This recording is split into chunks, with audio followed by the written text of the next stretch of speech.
guys for coming. My name is Bill Hill. I'm going to talk a little bit today about augmented reality and about my work as a visual artist and how I approach making augmented reality and a couple of projects that I've worked on. One that I showed at the last festival. Talk a little about that, and then also about where that work is today. But I wanted to give a background a little bit, talk about what is real and the idea of the screen. And how the screen is really transforming the world we live in, yeah? It becomes a thing that we process. And so the Prothemian moment is this idea that, this myth that fire really transformed man. The idea of primitive man being able to control fire really changed the world that they lived in. It allowed them to start processing food, but it also became a gathering point for people to come together. Yeah, and today, as we've evolved, the screen has really become a place where people gather together, especially America. People come together and they sit in front of the screen, and that screen has really replaced the notion of a gathering point. And I think gathering points is really an interesting way of looking at human beings that there's a need for us to come together. If you look at urban designs, they're constantly looking at ways of creating an environment that fosters human beings coming together in a public forum in some sort of space. And you can see that throughout a lot of different cities. Constantly are looking at the way that people interact with each other. But the screen has also sort of advanced into that public sphere. Just like the fire, it becomes now a way that people understand each other and understand the world around them, which can have wonderful positive effects. But the interesting thing as the screen starts replacing and augmenting architecture is the notion that it's not permanent. It can change quickly. Yeah, and so therefore our environment changes, and that has an impact on us and how we understand the world around us. So going back to the caveman, they would gather together, primitive man, but they were always interested in trying to control the world around them and control themselves. One of the earliest cavemen that's ever been found to date, this one was in the Swiss Alps, actually had tattoos. And there's been this process that they would actually augment their body to create their body, to be able to control and live in the world around them. Many communal, tribal organizations still do a variety of different body augmentations. And I will say that it's not just something extreme like this. From my own experience, my son loves to augment his body through physical combat. His ears are all jacked up because he's a wrestler. And that's a point of pride for him, that body augmentation, yeah? But it also goes through something like the invention of glasses in the 12th century. It made it possible for us to improve our vision, and it said that the natural environment wasn't something that limited us, that we can start controlling the environment and we can make ourselves better, yeah? And that we were no longer controlled by like time. As we get older, our eyes would get worse, but now we can control time, which is really interesting because time itself has become, with the invention of a clock, sort of a manufactured notion of something that's outside of human experience. We don't judge time now by what we experience in our bodies, but more by what our clocks tell us, that it's 3:30 and I needed to start talking, or rather, more importantly, at 4 o'clock, I need to stop talking, yeah? And people take advantage of that notion of time. I mean, casinos in America are really big about never having clocks anywhere in there and trying to control an environment so people always think that it's daytime or they should be awake, and they pump oxygen in to try to control the way that you feel because they want to control the body. And I bring this up because as I start talking about making my own work, I'm really interested in the body because everything we have, we experience through our bodies. It is our interface, yeah? But more and more through the world, we don't experience things through a direct one-on-one relationship. We experience it through reproductions, through simulations. Um, and a lot of times we understand history through the same thing, such as monuments. But monuments have, because of the screen and the idea that something can't be permanent, this is actually a monument from where I live. I live in Jacksonville, Florida, and Jacksonville was founded after Andrew Jackson, who was a president of America, who was very famous for killing a lot of Native Americans. And that was what he was really famous for. But he also went on and did a number of other things that help win certain wars. And so this statue was actually augmented by a guest artist that came in to visit me at a university, and he installed a Native American head.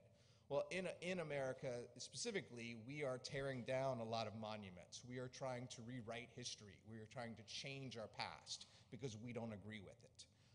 And there's a big debate on whether we should have statues to people who promoted racism or promoted other types of activities, which gets to that notion of why are we trying to forget our past? And some of that has to come to the augmented world we live in today, not only through what we see and through what we hear, but what through we experience.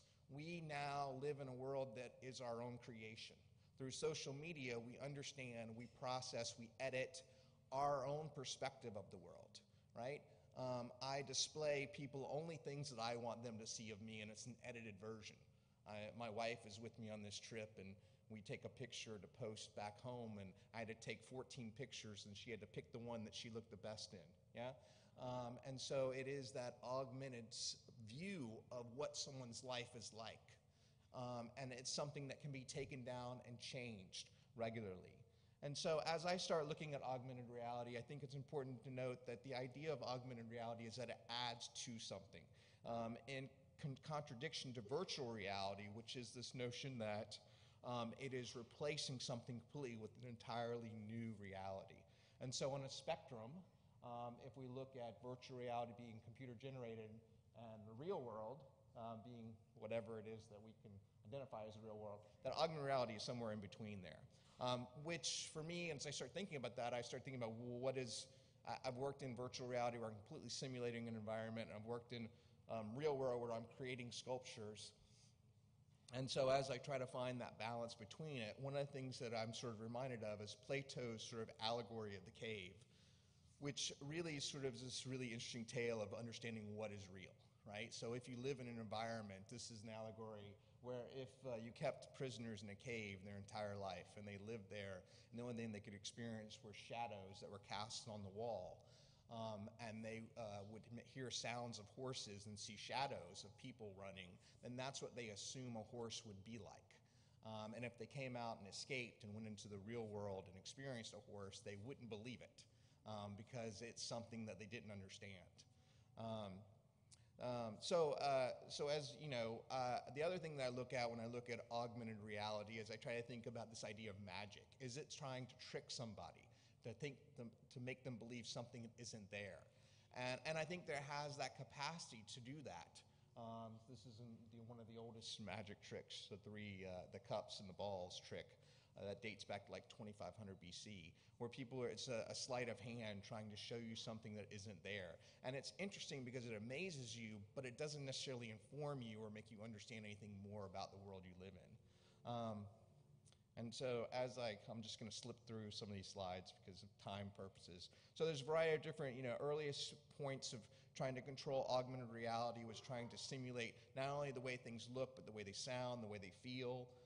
NASA sort of projected the use, so really the first one to coin the term augmented reality for the ability to be able to map on circuit boards. We experience augmented reality today. I know American football uses it quite a lot by projecting lines that aren't there in real life so that people can understand the world around them. There's also a popular way of potty training use to project targets into the toilet water so that they can have something to shoot for whenever they're learning to go to the bathroom. Way of enhancing our world by adding something to it.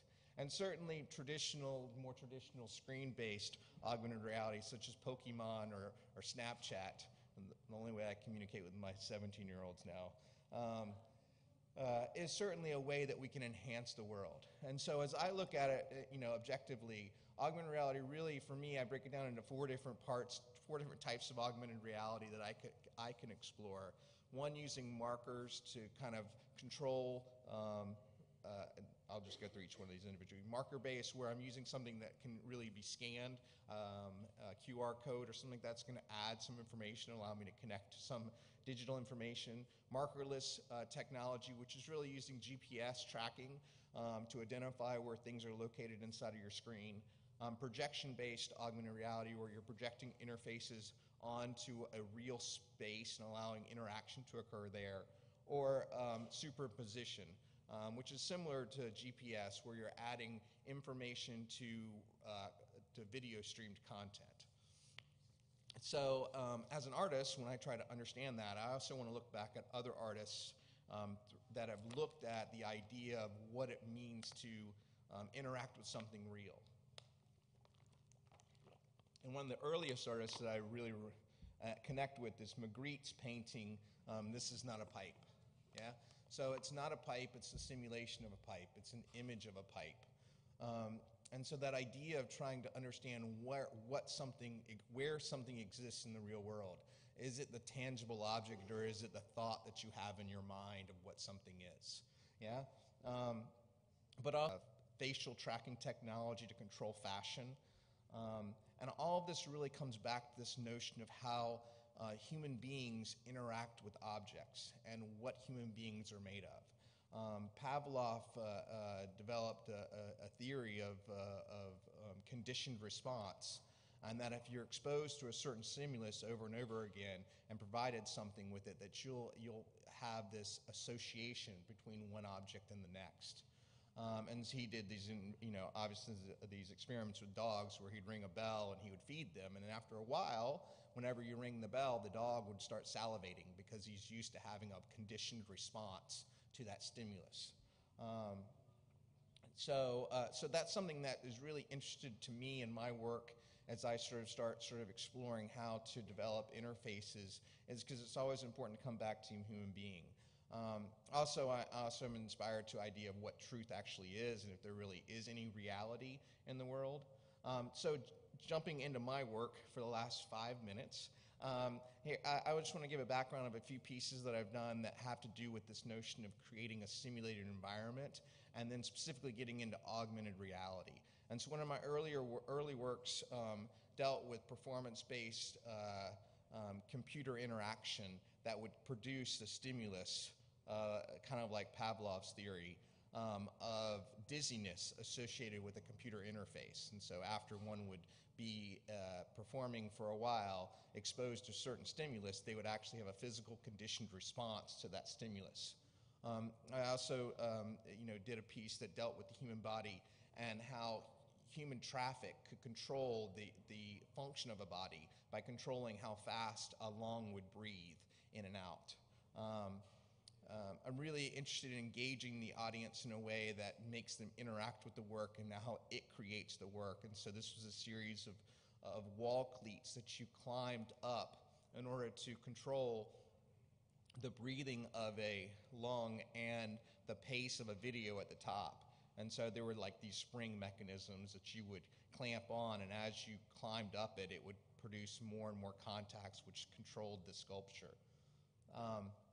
Also, using video tracking technology and installation art, I've created pieces where your proximity to the projection changes the view of the projection itself. So by tracking where you are in the space, you can control what the video is seeing.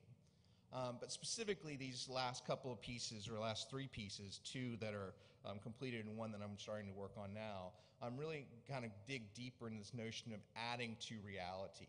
And so this fishbowl project that I did, actually, ironically, in my son's doctor's office where they cut his ear open because I was trying to make him look better.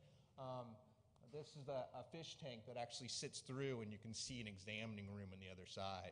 And so I installed a television monitors on the other side of the screen and used a live video feed so that you would see through to see what's actually being shown in another room, but it was also processed through a video. So I was able to add content to the video, such as a little small man swimming along with the fishes. So it looked like you were watching people be examined, but at the same time you'd see some random sort of animation that would come through the screen. And that was the idea of trying to get into a space where people weren't expecting to interact with technology, to see how well they would pay attention to it. A piece that I did here last time was Tabula Rasa, which really explored this notion of a European connection to Native Americans. And so it was used a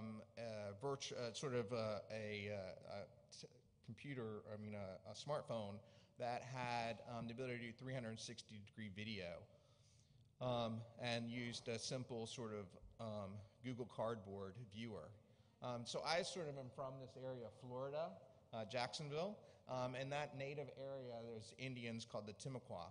The Timucua were Indians from that region, and it was an early settlement, which I'll talk a little bit more in a second, where the French and the Spanish both sort of developed settlements in early America.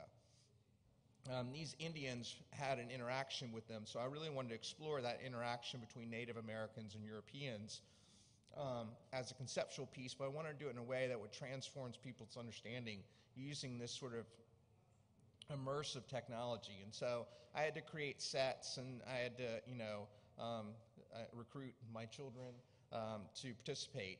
But what I was really looking at is this notion of the chair. How can a chair, a simple object like a chair, transform the way we understand the world? It takes us off the ground. It changes everything, the way we interact with each other. We now control the world around us. And so that notion of a chair became really what the work was about. And so the piece really consisted of this chair that would be sitting across from another chair. And I would be sitting in one of the chairs and invite viewers to sit next to it and put on the goggles. So, as they put on their goggles, there was this augmented view of the actual environment they were viewing. This was actually from the last festival. And that augmented view would be transformed using the ability to map video technology over top of it. And then that environment would give way to the natural environment of Florida and the Timucua, where you would find a village and you would find interaction with the European explorer. This interaction, to me, really became this concept of how does this Native American learn how to use the chair? And that's symbolic by their interactions with Europeans. And the very interaction with something changes who you are and how you function. And so as this Timucua starts understanding the chair, he transforms, and the chair is left behind along with the environment itself. And so, and then you come back to the space that you were actually originally in for the end of the piece. So that has really mapped me into doing augmented reality for a traditional smartphone using GPS coordinates. So, and this is the piece I'm working on now, which really explores these two settlers, Jean Ribault and Pedro Menendez. Ribault is a French explorer that settled in the area, and then a Spanish explorer, Menendez. And the two of them had this great war and feud between each other. And there are wonderful monuments, coming back to this idea of monuments, wonderful monuments that recognize their interactions with one another. And actually, they both slaughtered one another in massive wars. And so they have these sort of monuments here. This is a fort for the French fort here. And then they do have a monument where all the French were killed by the Spanish. So they have these monuments standing, but there's really nothing to do with the Native Americans that were more largely killed through just disease that they got from the Europeans. And so I'm working on a piece now that will use augmented reality and use GPS tracking so that when you go to these historic spots, that you can use your smartphone to interact with it in a little different way. And so right now I'm in the middle of mapping. It's a 60-mile jaunt between the two. And so I'm in the middle of mapping where all of the Native American settlements were at the time, as well as where, I mean, there's like X's where, X's, is this one? Yeah, they have X's, asterisks where French died, and pluses where Spanish died, but then the little triangles are where the Indians had died, and the numbers of them. So the idea is that when you, this interface is going to use a black and white image in your phone, and as you interact with it, it will allow you to see monuments that tell about the Indians' deaths, not about the Native Americans who died there. So, so it's again using projection technology, the way we interact with the screen, to change the way that we see the world around us. Thank you.